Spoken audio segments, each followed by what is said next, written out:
Thank you all. Please be seated. Thanks for the warm welcome on a warm day.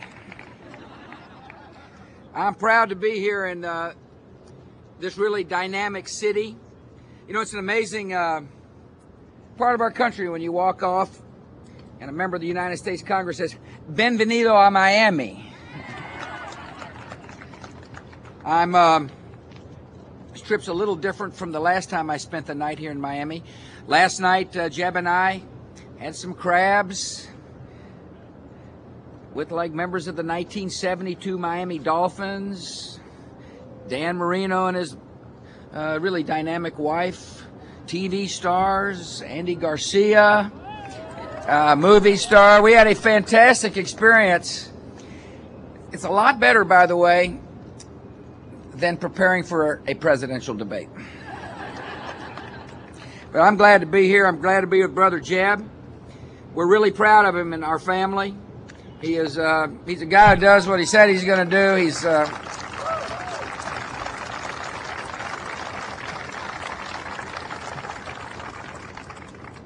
a good man. Mi hermanito. Miami's a strong and vibrant city. And because your economy is strong and vibrant, you know, you've helped this state's economy grow, and you've helped the country grow. I want to spend some time talking about the economy and how we can keep our economy strong. No better place to do that than here in the port of Miami. I'm proud to be with those who work in the port. I'm particularly proud to be with those who wear the uniform of the United States of America. Thanks for serving.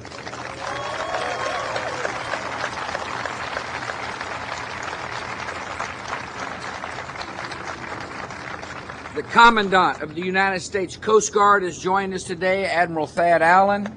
Thanks for coming.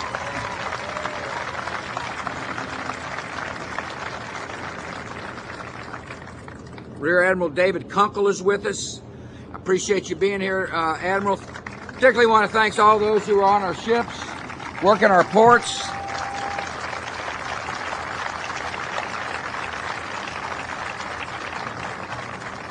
And I thank your families. You tell your wife or your husband how much this country appreciates the support of our families for Coast Guard men and women. I want to thank Bill Johnson, who's the acting Seaport Director. I'm proud to be here with the Federal Emergency Management Agency head, Dave Paulson, South Floridian, by the way. Members of the United States congressional delegation are with us, starting with the Congresswoman from this district, Ileana Ros-Lehthian.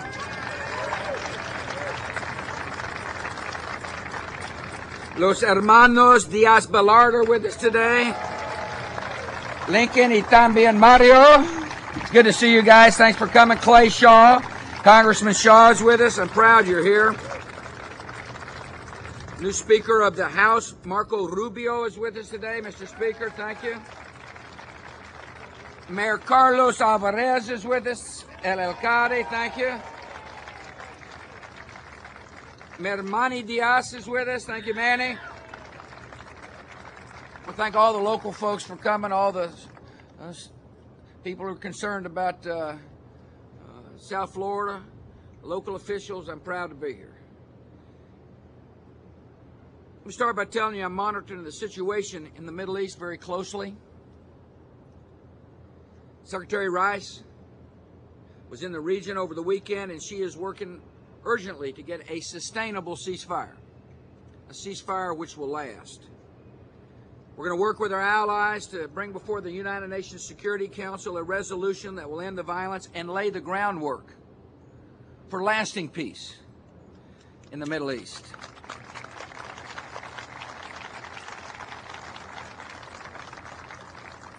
As we work with friends and allies, it is important to remember this crisis began with Hezbollah's unprovoked terrorist attacks against Israel. Israel is exercising its right to defend itself, and we mourn the loss of innocent life, both in Lebanon and in Israel. We're determined to deliver relief to those who suffer. We're determined to work to resolve this crisis To achieve the peace that we want, we must achieve certain clear objectives. Lebanon's democratic government must be empowered to exercise sole authority over its territory. A multinational force must be dispatched to Lebanon quickly so we can help speed the delivery of humanitarian aid to the Lebanese people. Iran must end its financial support and supply of weapons to terrorist groups like Hezbollah. Syria must end its support for terror and respect the sovereignty of Lebanon. This approach will make it possible what so many around the world want to see: the end of Hezbollah's attacks on Israel, the return of the Israeli soldiers taken hostage by the terrorists, the suspension of Israel's operations in Lebanon, and the eventual withdrawal of Israeli forces. The current crisis is part of a larger struggle between the forces of freedom and the forces of terror in the Middle East. For decades, the status quo in the Middle East permitted tyranny and terror to thrive. And as we saw on September the 11th, the status quo in the Middle East led to death and destruction in the United States. And it had to change. So America is opposing the forces of terror and promoting the cause of democracy across the broader Middle East. This task is long. It is difficult work, but it is necessary work.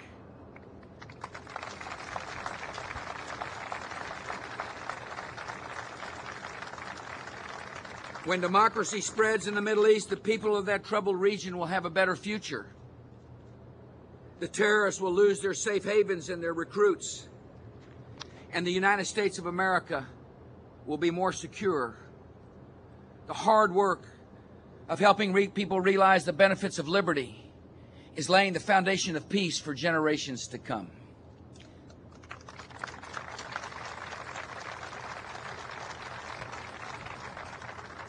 It's an honor to be here at the largest container port in Florida and one of the most important ports in our nation.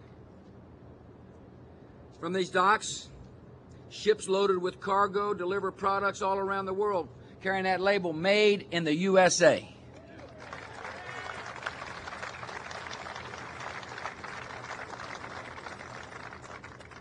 See, the Port of Miami is shipping what the world wants to buy. Port of Miami is also the largest cruise port in the whole world. I mean, all you got to do is drive down the highway and look at the size of those ships. This is known as the cruise capital of the world. And that's important. It's important for the people who want to find a job here. See, the Port of Miami not only enables us to ship products all over the world, which encourages job creation, people working here, getting those products moving around the world, but it's also a place where tourists come to travel the world with some great cruise ships, which means that chefs and grocers need to be hired to prepare food for the people on the ships, or accountants and travel agents, handle the bookings, or hotel workers to house the passengers before the ships depart. One reason South Florida's economy is doing well is because of the importance of this port. But it's just not the port that is helping the people in South Florida. Do you realize that over the past 3 years, the Miami-Fort Lauderdale metropolitan area has created more than 200,000 new jobs?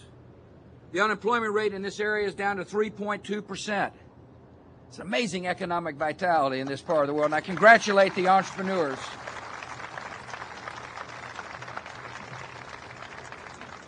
Today I met with some entrepreneurs. Met a guy named Nelson Gonzalez. Are you here, Nelson? Yeah, there he is. And he's got a partner who's not here. But think about this. I want to tell you about Nelson's story. It's an American story. It's a story of about two people who had a dream, and 10 years ago they sat in Nelson's garage talking about how to create a business. And they had $10,000 in capital to start their business. And so they decided to build high-performance, custom-designed personal computers. That was their dream. First year the revenues were $87,000. Like they started getting moving. Last year the revenues was $192 million. They went from 2 people sitting in a garage to employing 750 people.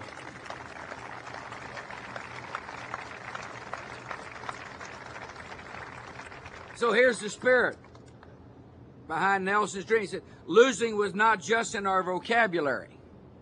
We overcame a lot of things. We really didn't sit on our laurels, and we always look at what we can improve. See, one of the jobs of government is to put policy in place that encourages the entrepreneurial spirit to flourish. We want more people owning their businesses. We want more dreamers working hard to accomplish their dreams. And when they do, more people find work. One of the reasons why the national unemployment rate is at 4.6% is because the entrepreneurial spirit is strong in America.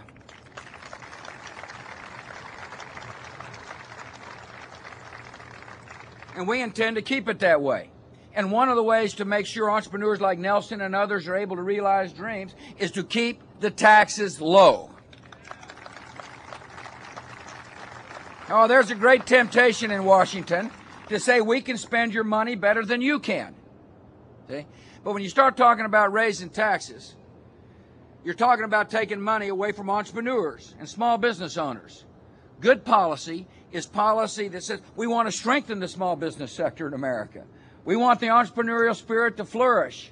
And one of the ways to do so is to make the tax cuts we pass a permanent part of the tax code. And here's another way that we can help the entrepreneurial spirit flourish and help make sure South Florida remains a vibrant part of our national economy.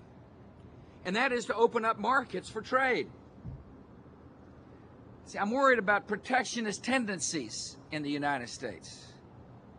People saying, well, we don't really want to compete. Let's just kind of throw up some walls and barriers so people can't sell products into the United States. Such policies will damage the Port of Miami. Such policies are short-sighted as far as I'm concerned. America is home to 5% of the world's population. That means 95% of the world's population are potential customers. The port is known as the gateway of the Americas for a reason, because international trade is one of the key reasons why Miami prospers. I don't know if the folks realize that because of trade. In other words, the ability to move products overseas, 120,000 jobs here in this part of the world are supported by trade. I believe trade leads to opportunity. Trade leads to jobs. Trade means this port will remain vibrant. And so good policy, from our government perspective, must be to continue to working to open up markets for U.S. products and say to people around the world, you treat us the way we treat you. In other words, trade must be a two-way street. We must work to open up markets, but at the same time, we must say to foreign nations, as we open up our markets to your goods, you open up your markets to our goods. The United States can compete with anybody, anywhere, so long as the rules are fair.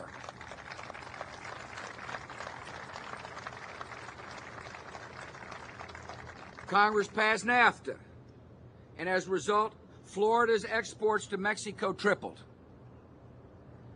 2 years ago, we passed a free trade agreement with Chile. Florida exports to that country have jumped by 40%. Now, when you hear me say Florida's exports, that means exports of products made in the United States leaving ports like Miami, which creates jobs. Exports means work. Exports means vitality at our ports. Last year we passed CAFTA. I want to thank the members of Congress who supported me on that important agreement. This port handles nearly 1/2 of all American exports to Central America. And as CAFTA takes hold, we can envision more products passing from the United States to Central America through the Port of Miami. Now, one of the most promising ways to open up new markets for our workers and businesses is the Doha round of negotiations at the World Trade Organization. See, these talks are important talks. They have a chance to break down trade barriers around the world. They have a chance to expand the flow of commerce, which is what we want. They have a chance to create new jobs and economic growth not only here but elsewhere. And they have a chance to help lift millions of people out of poverty around the world. It's important negotiations taking place. And our government is strongly committed to a successful outcome of the Doha round. The problem is that some others aren't committed. The recent discussions broke down. In order to make sure that they don't break down permanently, I asked Trade Representative Susan Schwab to continue to work with her counterparts, to continue to discuss ways for the United States to be flexible, particularly in agricultural subsidies, and for our counterparts to be flexible when it comes to achieving fairness when it comes to trade. We'll do everything we can to get Doha back on track. That's what the people in this port who rely upon the export of goods must understand. We understand how important exportation is to the Port of Miami. We understand how important trade is for the economy of the United States. And so Susan Schwab now has been in Brazil recently and will continue talking with other trade ministers. Completing the Doha round is going to demand tough choices. We're willing to make those choices, and other nations should as well. This is a once-in-a-lifetime opportunity to jumpstart global trade and create opportunities around the world. In order to make sure this country continues to remain strong, we must also ensure that America welcomes new immigrants, people who add to our prosperity. See, we can be a nation of law and a welcoming nation at the same time, and we don't have to choose.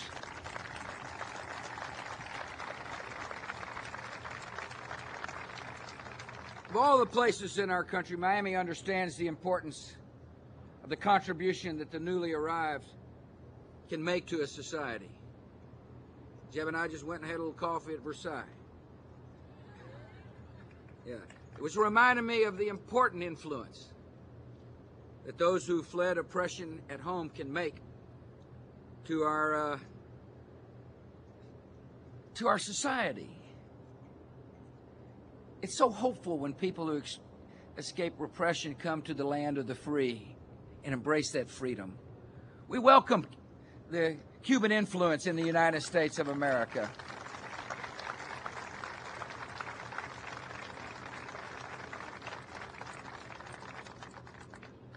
We understand that people flee oppression and poverty and seek a better life. We understand the Haitians who have come here to seek freedom. We understand that this is the land of opportunity. And for millions, Miami is the first stop toward realizing their dreams.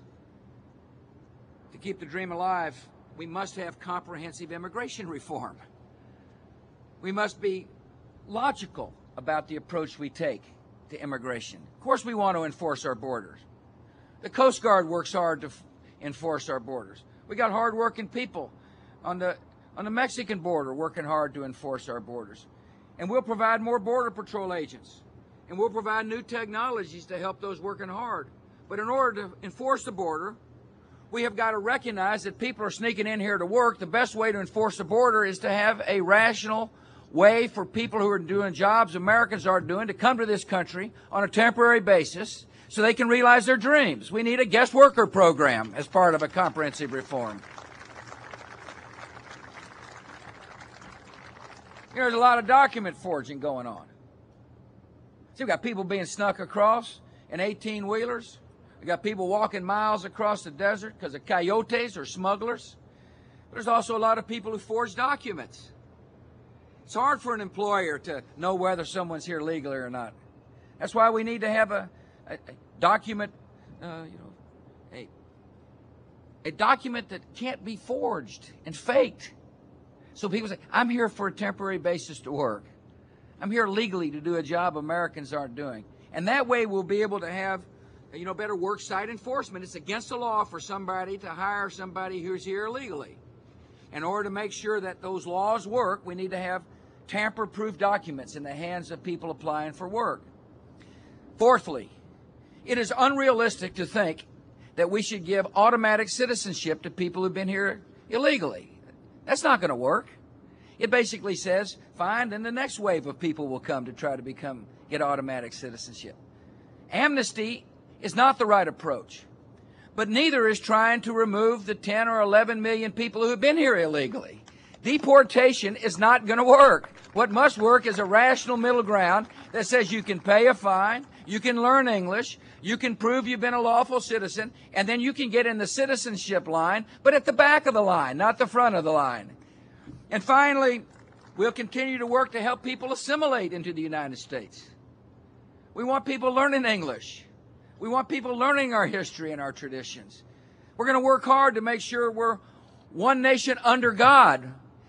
Rational immigration policy is possible, and it's important for members of the United States Congress to work toward a comprehensive immigration plan. Finally, I want to talk a little bit about what we're doing to secure this country. You got to understand, we're still a nation at war. I fully understand why the American citizens would hope there is no such thing as war. I know that.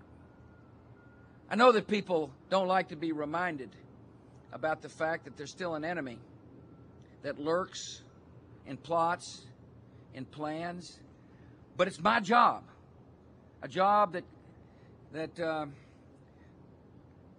I really understood clearly on September the 11th. My job is to rally the federal government and to work with state and local government to protect you. It's the most important job of our government, is to protect the American people.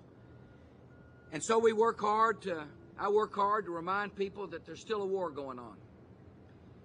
But I also assure them that we're doing everything we can to bring the enemy to justice and to secure the homeland at the same time. And one of the most important parts of securing our country is securing our ports. The port security is one of the top priorities of our government. Since September the 11th, we provided $700 million in grants to enhance physical security at our ports. And the Port of Miami received about $25 million of those grants. We understand the importance the Coast Guard plays to port security. And so we've increased funding for the Coast Guard by almost $2.9 billion.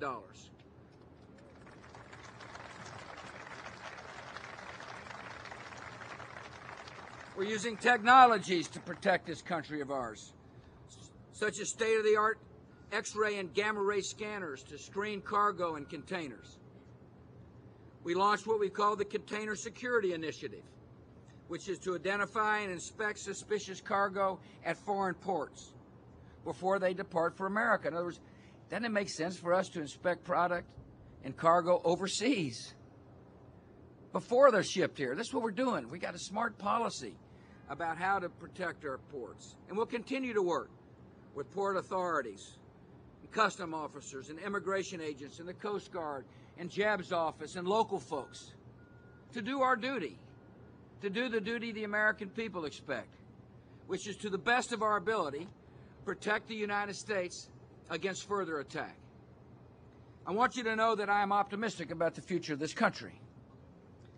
I'm confident that we're going to win the war on terror, because I understand that our vision of freedom, our belief in liberty, is more powerful than the ideology of hatred that the terrorists espouse.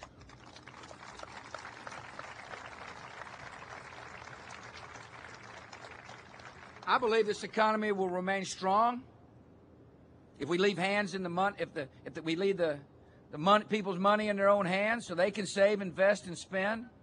I believe in the entrepreneurial spirit in America. I believe in our workers. I believe in our small business owners. I believe that when people can dream and do and accomplish, our society is better off. I'm confident that the values of the United States will remain strong, because I understand the character of Americans by birth and by choice. And so I understand we face a lot of challenges, but I believe this country can overcome those challenges. And I want to thank you for letting me come to the Port of Miami to discuss some of the challenges we face. Thanks for your hard work. May God bless you.